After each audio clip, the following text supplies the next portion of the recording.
አንድ ቀን ረሱል አለይሂ ሰላቱ ወሰላም ረፋድ ወቅት ላይ እየሮጡ ወደ አቡበክር ቤት መጡ። በር አንኳኩ። አቡበክር ደነገጡ። የሆነ ለየት ያለ አንድ ክስተት ባይከሰት በዚህ ሰዓት ረሱል ሰላም እዚህ ቤት አይመጡም ብሎ ከፈቱላቸው። ምን ነው የአላህ መልእክተኛ ምን ገጠሙት? ያ አቡበክር አላህ ሂጅራን ፈቅዶልኛል አሉት።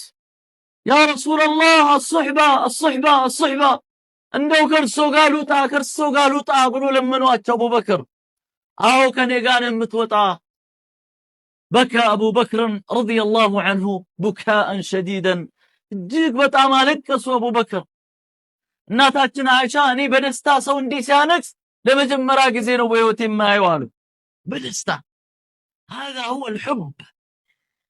فلما دخلوا في الغار ዋሻ ውስጥ የገቡ ጊዜ አቡበክር የአላህ መልእክተኛው ጠብቁኝ አሏቸው ደጁ ላይ።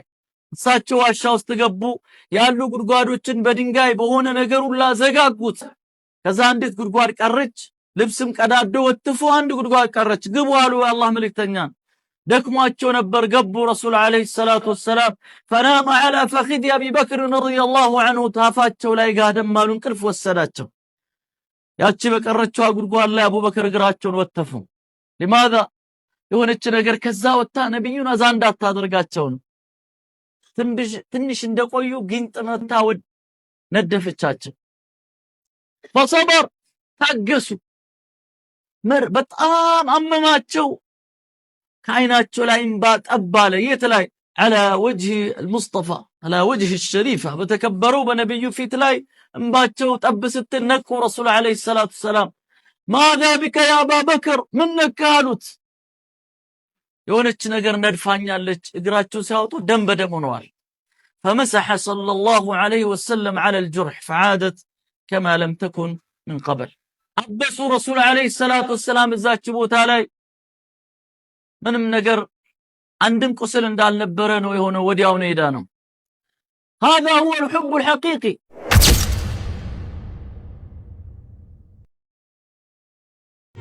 أنا المسلم قلبي خافق دوما بحب الله فأعمالي وأقوالي وعطرها بذكر الله فبسم الله أبدأها وأختمها بحمد الله وهمي في الحياة هداية الدنيا لشرع الله وعيشي إن عيشي لله وموتي في سبيل الله.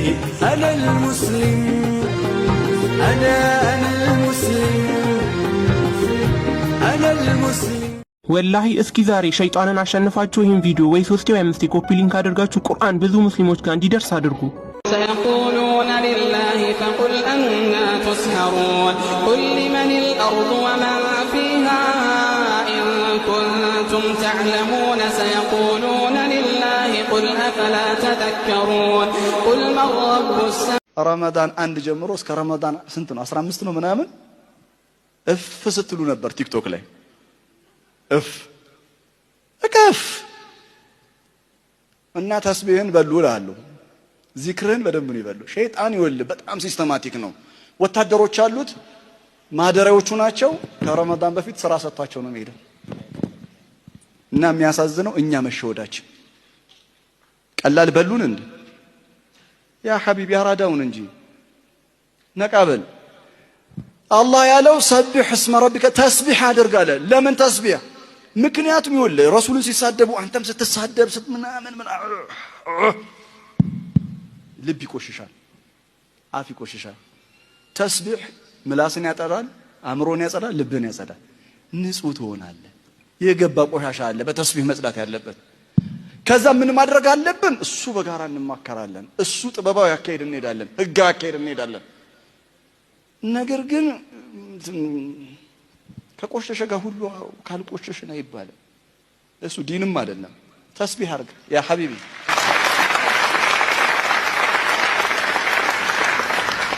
የመጨረሻ ሱረቱል ሂጅር መግቢያ ላይ የገባውበት ሱረቱል ሂጅር ምን አለ?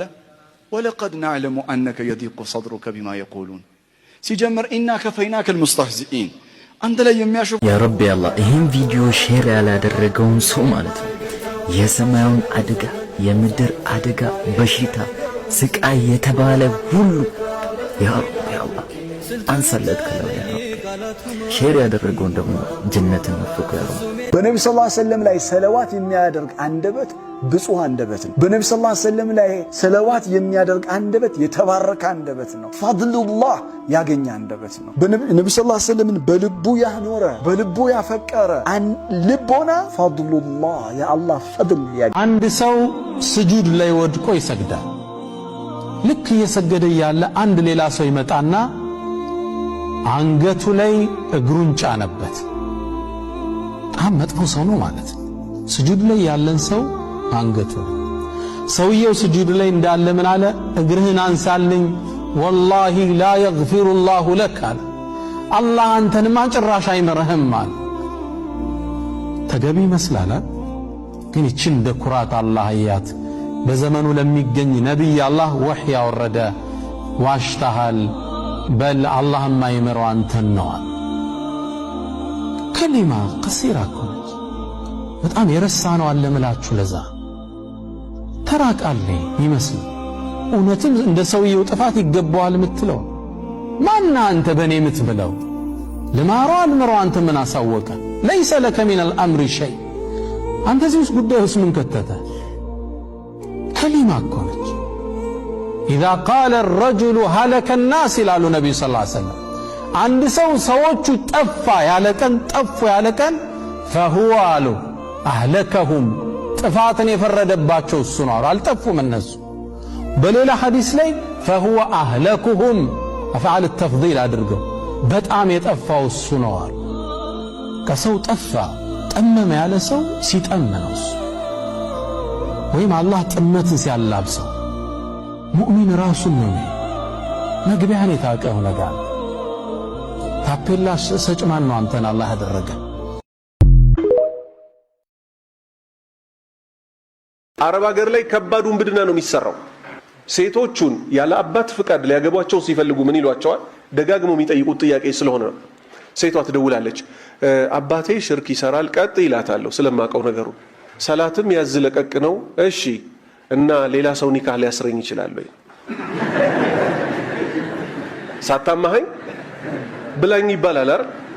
ቆይ አባቷ ከልጅነቷ ጀምሮ አሳድጓታል አይደል? ይሄን ደግሞ ሌላ ሰው ጋር እኮ አይጠይቁም። ተውሂድ ላይ ጠንከር ያሉት እኛን ነው ብለው የነገሌን ፈትዋ አግኝተናል ለማለት እኮ ነው። ይሄ እንዴት ተራ ሰዎች ነን? እንዴት ፈትዋ ዝም ብለ ያነሳ የምትሰጠው? እሷ ሁቢ ሀቢቢ ስትለው የኖረችውን ወንድ ጠቀለለኝ ስትል ግንኙነቱ ቤተሰብ ማያውቀው ስለነበረ የሆነ ቦታ ላይ ሳምንት ባልሞላ ጊዜ የሆነች ሴት ቀምታ ተወስድባታለች። የወንድና የሴት ግንኙነት ቤተሰብ እሺ ዓለም አላለም አሯሩጡና ቤተሰብ ጋር አድርሱት። አንድ ታሪክ ላጫውታችሁ። ኢማም ኢብራሂም ኢብኑ አልአድሐም በእስልምና ውስጥ ካለፉ ትላልቅ ምሁራኖች ውስጥ አንዱ ናቸው። ታዲያ እርሳቸው የቅርብ ጓደኛና ተማሪ አንድ ግለሰብ አለ። ይህ ግለሰብ ለንግድ ተንቀሳቀሰ። ቅፍለቱን እየመራ ለንግድ ወጣ። እህል ጭኗን ሽጦ ለውጦ ሊመለስ ነው። መንገድ ላይ እያቆራረጠ በረሃውን ሄደ። ከኢብራሂም ኢብኑ አልአድሐም ጋር ተሰነባብቶ ወጣ። በረሃውን እያቆራረጠ ትንሽ እንደሄደ ደከመውና ዛፍ ስር ጥላውን ተደግፎ ቁጭ አለ። ከዛም አይኑ አንድን እንግዳ ክስተት ተመለከተ። እርሱም አንድ አይኑን ማይ አሞራን ሌላ አይኑን ማይ አሞራ ከርቀት እየበረረ መጥቶ ምግብ ሲያጎርሰው ተመለከተ። ሱብሃንአላህ አለ፣ ተገረመ። ይሄ የአላህ ተአምር ነው አለ። ይሄን ማይ አሞራ በማይ አሞራ የሚመግብ ጌታ ነው እንዴ ያለኛል? ታዲያ እኔ ምን አደከመኛል? አሞራን እንስሳን የሚቀልብ ጌታ እያለ እኔ ንግድ እያልኩ መመላለስ ምን አደከመኛል? ቤቴ ቁጭ አልልም ጀሊሉ ያመጣው ይላል። ያዘውን ቅፍለት እየመራ እንደገና ወደ አገሩ ተመለሰ። ንግዱን ትቶ ወደ አገሩ ሲገባ ታላቁን መምህር ኡስታዝ ኢብራሂም ኢብኑ አልአድሐምን አገኛቸው። ከምን ጊዜው ተመለስክ? መቼ ሽጠ ነው መቼ ተመለስከው አሉት። አይ ነገሩ እንደሱ አይደለም ነገሩ ሌላ ነው አለና ያየውን ክስተት አጫወታቸው። እኔማ በረሃውን አቆራርጬ ስሄድ እንዲህ ተመለከትኩ። ስለዚህ ዕውርን አሞራ የሚመግብ ፈጣሪ እያለ እኔ ቤቴ ቁጭ ብል ሪዝቄን ያመጣው ይላላቸው። ኢብራሂም ኢብኑል አድሃም አመለካከቱን ቀየሩለት። ትክክል ነህ አሉት። የትም ቦታ ብትሆን ሪዝቅህን አላህ ያመጣዋል። ነገር ግን አንተ ለምን ዕውሩን አሞራ ለመሆን ፈለግክ አሉት። ግልጽ ነው። እሱን የሚመግበው ለምን አትሆንም? ለምን የበላይ አትሆንም?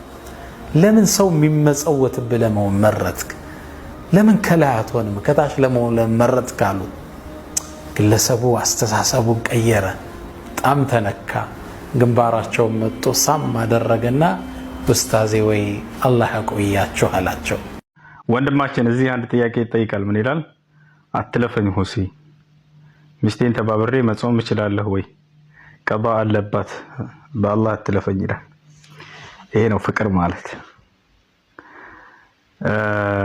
አይቻልም ወንድሜ፣